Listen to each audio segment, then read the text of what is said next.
Saudara-saudara semua, jumpa lagi bersama saya. Kali ini saya akan mencoba membahas tentang hak-hak karyawan, baik karyawan kontrak maupun karyawan tetap, yang di PHK karena efisiensi akibat COVID-19. Dampak COVID-19 ini sendiri sangat mempengaruhi baik itu Indonesia maupun seluruh negara di seluruh dunia. Karena wabah ini sangat mempengaruhi seluruh sektor kehidupan bermasyarakat, berbangsa dan bernegara. Bahkan hubungan internasional antara negara-negara di dunia. Pemerintah sendiri telah mengeluarkan berbagai kebijakan untuk membatasi kegiatan masyarakat guna mengurangi risiko penyebaran COVID-19. Bahkan beberapa daerah telah mengeluarkan kebijakan tentang pembatasan sosial berskala besar. Dan di negara-negara maju itu diterapkan kebijakan lockdown. Hal ini yang menyebabkan pergerakan masyarakat di wilayah tersebut semakin terbatas. Akibatnya, banyak sektor usaha yang tidak dapat menjalankan operasional dan melakukan pengurangan tenaga kerja.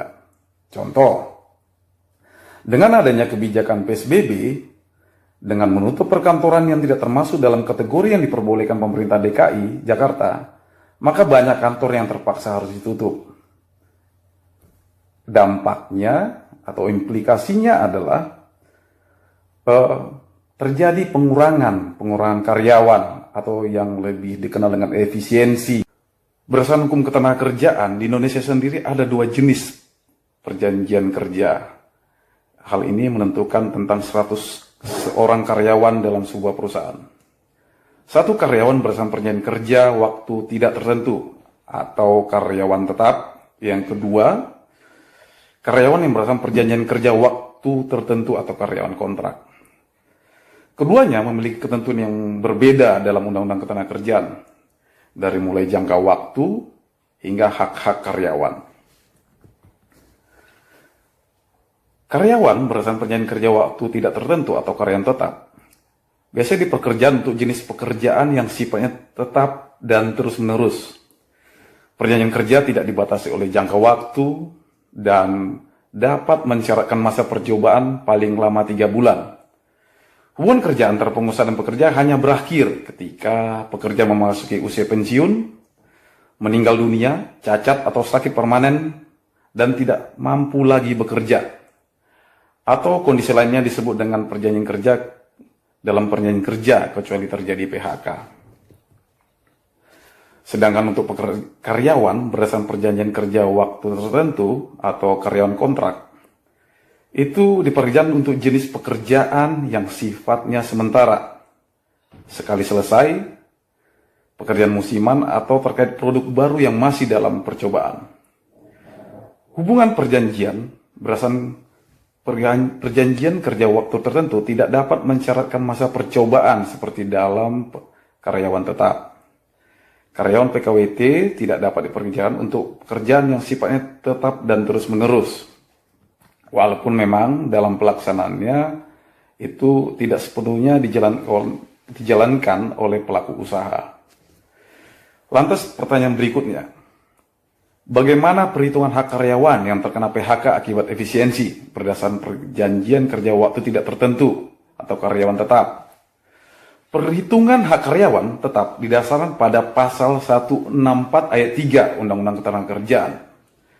Di situ dikatakan, pengusaha dapat melakukan pemutusan hubungan kerja terhadap pekerja atau buruh karena perusahaan ditutup, bukan karena mengalami kerugian 2 tahun berturut-turut atau bukan karena keadaan memaksa atau force majeure, tetapi perusahaan melakukan efisiensi dengan ketentuan pekerja atau buruh itu berhak atas uang pesangon sebesar 2 kali ketentuan pasal 156 ayat 2, uang penghargaan masa kerja sebesar 1 kali ketentuan pasal 156 ayat 3, dan uang penggantian hak sesuai dengan ketentuan pasal 156 ayat 4. Adapun ketentuan pasal 156 ayat 2 Undang-Undang Ketenagakerjaan itu untuk masa kerja kurang dari 1 tahun itu 1 bulan upah, Untuk masa kerja 1 tahun atau lebih tetapi kurang dari 2 tahun itu 2 bulan upah. Untuk masa kerja 2 tahun atau lebih tetapi kurang dari 3 tahun, 3 bulan upah. Untuk masa kerja 3 tahun atau lebih tetapi kurang dari 4 tahun, 4 bulan upah. Untuk masa kerja 4 tahun atau lebih tetapi kurang dari 5 tahun, itu 5 bulan upah. Untuk masa kerja 5 tahun atau lebih tetapi kurang dari 6 tahun, 6 bulan upah.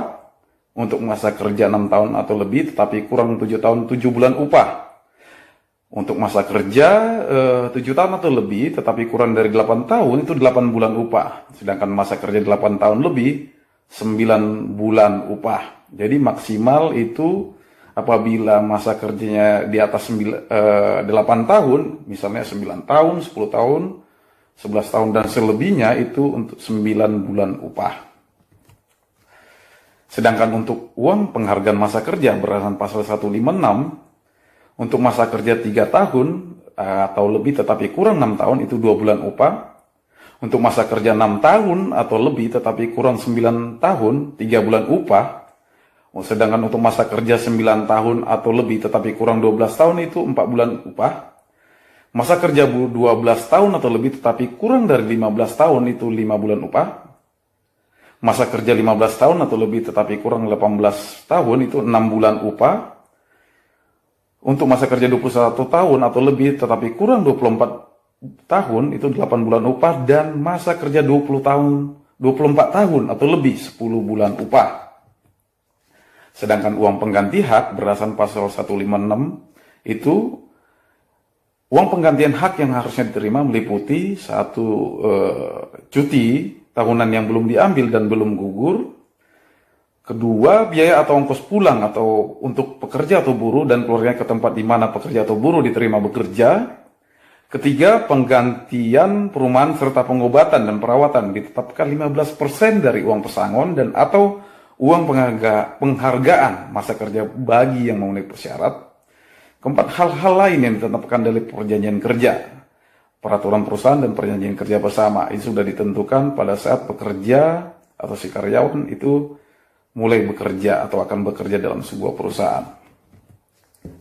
Adapun contoh perhitungannya, misal untuk perhitungan pesangon bagi pegawai tetap yang di PHK karena alasan efisiensi, apabila seorang karyawan telah bekerja selama 7 tahun, maka hak yang diterima berdasarkan pasal 164 ayat 3 Undang-Undang Ketenagakerjaan adalah rumusnya ya, uang pesangon ditambah uang penghargaan masa kerja ditambah uang penggantian hak. Jadi misalnya dia telah bekerja selama 7 tahun, maka uang pesangon itu 2 kali 8 bulan upah, karena dia 7 tahun itu mendapat 8 bulan upah, maka 2 kali 8 bulan ditambah 1 kali 3 bulan upah ditambah uang penggantian hak.